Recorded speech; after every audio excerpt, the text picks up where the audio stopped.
دیکھیے بلوچ صاحب ایک چیز کلیئر کر دیں, ہمارے ویورز کو یہ کلیئر ہونا چاہیے کہ میں جس پروفیشن سے میرا تعلق تھا جو پاک فضائیہ ہے اس کے اندر رنرز اپ اور گولڈ میڈل کے علاوہ برونز میڈل یا سلور میڈل کوئی ٹرافی نہیں ہوتی. آئیدر آپ چیمپئن ہوتے ہیں یا آپ لوزر ہوتے ہیں, ان بٹوین کوئی جگہ نہیں ہوتی. ابھی نندن جو 2019 کا واقعہ تھا وہ اس کی نمبر 2 پوزیشن تھی. دیٹ مینس اگر آپ نہیں ماریں گے دشمن کو وہ آپ کو مار دے گا. یہ یہاں پہ سٹیلمنٹ نہیں ہوتی, کوئی ایسا موقع نہیں آتا کہ دونوں آپ کلیم کر سکے جیتتے. یا آپ نے مارنا ہوتا ہے یا آپ مارے جائیں گے دشمن کا نشانہ لے کر, جس کے لیے ضروری ہوتا ہے کہ آپ نے صرف اپنے لیے تو ہم نہیں لڑتے یا اپنی جان کو بچانے کے لیے تو نہیں لڑتے. ہماری میں اکثر باتوں سے کرتا ہوں کہ جہاز ہمارا تو جہاز فیول سے چلتا ہے, لیکن جو پائلٹ کی ایسپریشن ہوتی ہے وہ لوگوں کی دعائیں اور توقعات ہوتی ہیں جو جس پر اس نے پورا اترنا ہوتا ہے. یہ ملک کی سرحد کو ظاہر ہے فضائی سرحدوں کا جو ذمہ داری دی جاتی ہے وہ ایک بہت بڑی ایک چیلنج اور ذمہ داری ہوتی ہے. خدا نہ خواستہ دشمن اپنے مقاصد میں کامیاب ہو جائے تو آپ اندازہ لگائیں کہ قوم کا ان شائنوں پر اعتماد کس طرح متاثر ہوگا.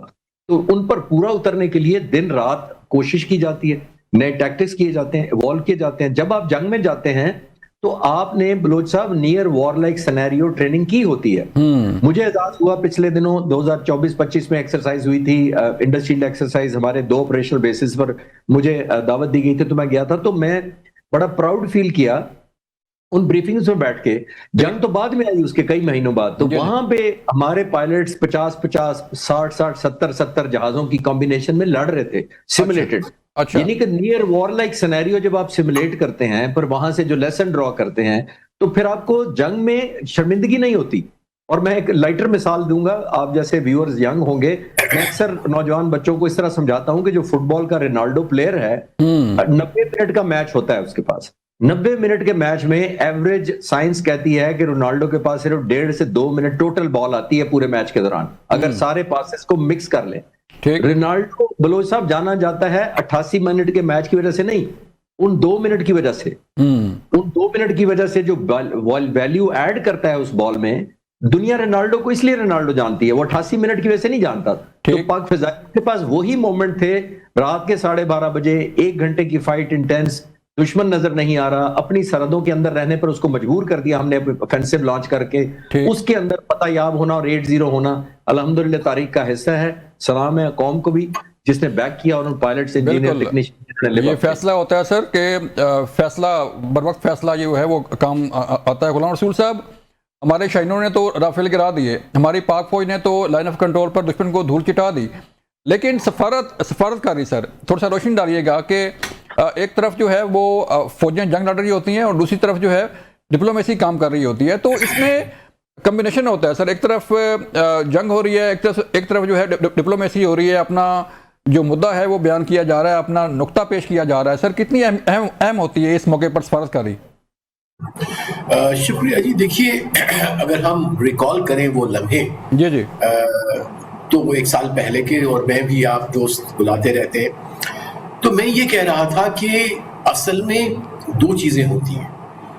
پائلٹ کی بات تو انہوں نے کی, صرف میں ایڈ یہ کروں گا کہ کوئی بھی جنگ پہلے دماغ میں جیتی جاتی ہے, جو لڑنے والا ہے اس کے. جب وہ دماغ میں جیت لیتا ہے اس کے بعد ہی وہ میدان میں جیتتا ہے. اور ہمارے سینئر کولیگ نے بتا دیا کہ کس طرح سے وہ دماغی جنگ آلریڈی جیت چکے تھے ہمارے شاہین, اور صرف میدان کا انتظار تھا.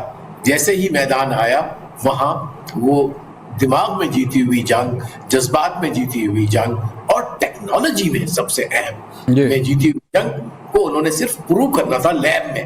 تو اٹس لائک اے لیب, وہ جو بیٹل فیلڈ ہوتی ہے وہ لیب ہے. وہاں پہ انہوں نے اپنی تھیوری پیش کر دی اور کہا کہ یہ فتح اس طرح ہوتی ہے, وکٹری اس طرح سے ہوتی ہے, اور دشمن کو مات اس طرح دی جاتی ہے. لیکن اس کے ساتھ ساتھ ایک نیریٹو کی انتہا سے زیادہ ہندوستان کی طرف سے چلی گئی, جبکہ ہمارا نیریٹو بہت ہی نپاتولا, بیلنس اور حقیقت میں مبنی تھا.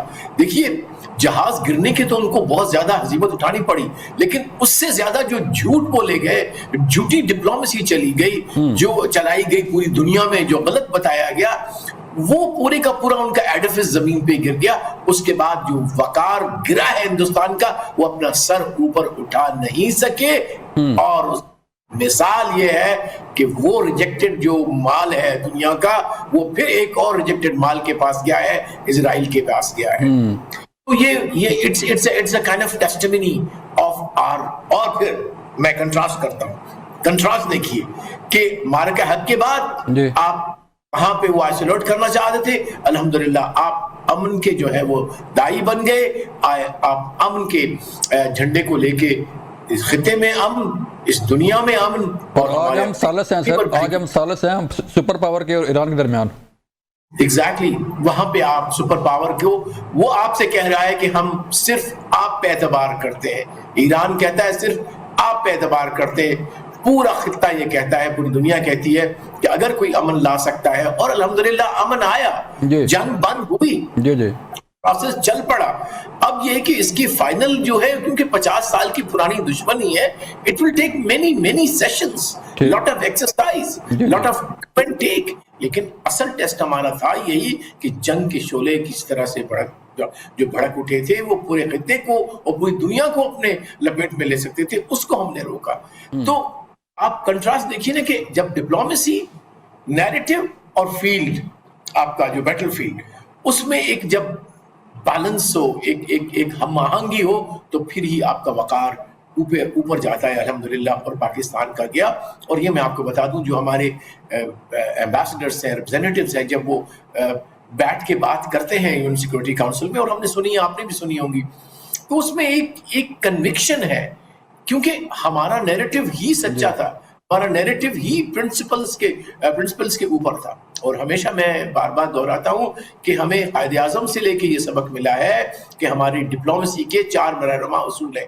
پہلا، دی انٹرسٹ آف پاکستان.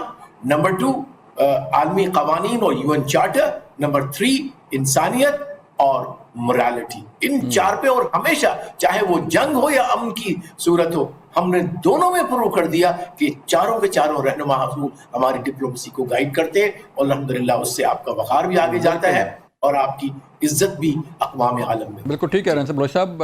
یہی وجہ ہے کہ پاکستان جو ہے وہ اب ثالث ہے اور دنیا اسے تسلیم کر رہی ہے. بریک کا کہا جا رہا ہے، ملتے ہیں بریک کے بعد.